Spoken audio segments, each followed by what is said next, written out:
नमस्कार मित्रों। मैं एडवोकेट दिनेश शुक्ला एक बार फिर से आप सभी का स्वागत करता हूं आपके अपने YouTube channel ADV Dinesh Shukla पर।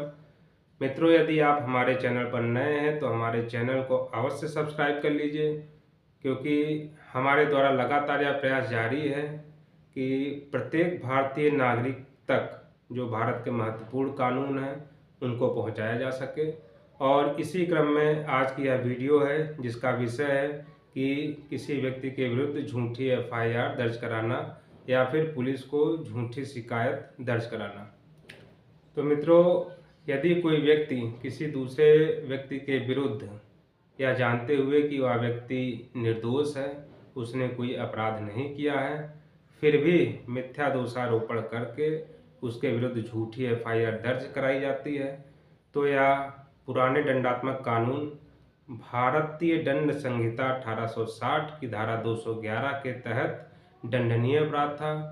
भारतीय दंड संहिता 1860 की धारा 211 के अंतर्गत यदि कोई व्यक्ति ऐसा करता है, यानी कि झूठी एफआईआर दर्ज कराता है, तो उसके लिए 2 वर्ष की कारावास का प्रावधान किया गया था, या फिर जुर्माना का प्रावधान किया गया था, या फिर दोनों से दंडित किया जा सकता था।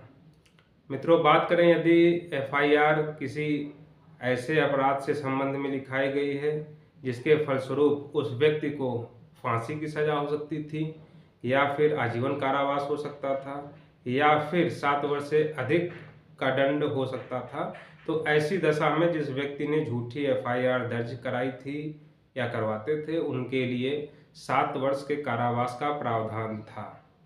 मित्रों, चूँकि जैसा कि पहले भी आप सभी को बता चुका हूँ कि 1 जुलाई 2024 से पूरे भारतवर्ष में भारतीय न्याय संहिता 2023 लागू हो चुकी है, यानी कि नया कानून लागू हो चुका है।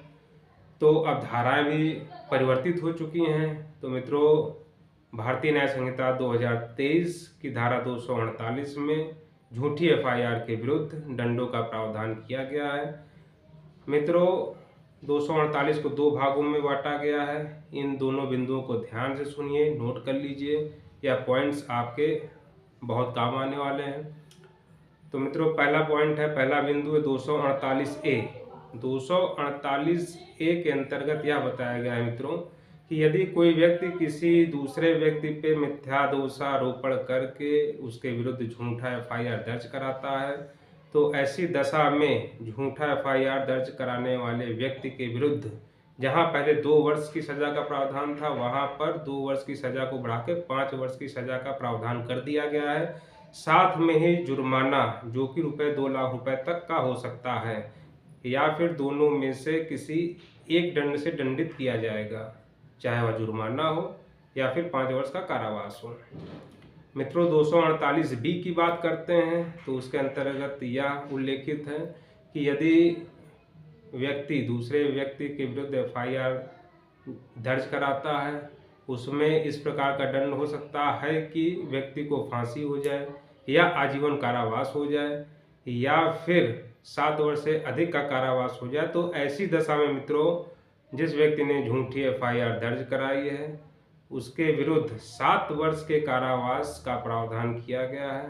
साथ में जुर्माना, जो कि ₹10 लाख तक हो सकता है, उससे भी दंडित किया जा सकता है, या फिर कारावास, 10 वर्ष के कारावास, या फिर 10 लाख रुपए के जुर्माने से दंडित किया जा सकता है। मतलब कि दोनों में से किसी एक से दंडित किया जा सकता है, या फिर दोनों से ही दंडित किया जा सकता है। मित्रों, आशा करता हूँ कि झूठी एफआईआर दर्ज कराने के विरुद्ध जो भी सज़ा उल्लेखित है यह आप सभी को स्पष्ट हो चुका होगा, और वीडियो भी बहुत ही पसंद आई होगी। इसी प्रकार की रोचक जानकारियों के लिए हमारे साथ जुड़े रहें। आपका अपना एडवोकेट दिनेश शुक्ला। नमस्कार।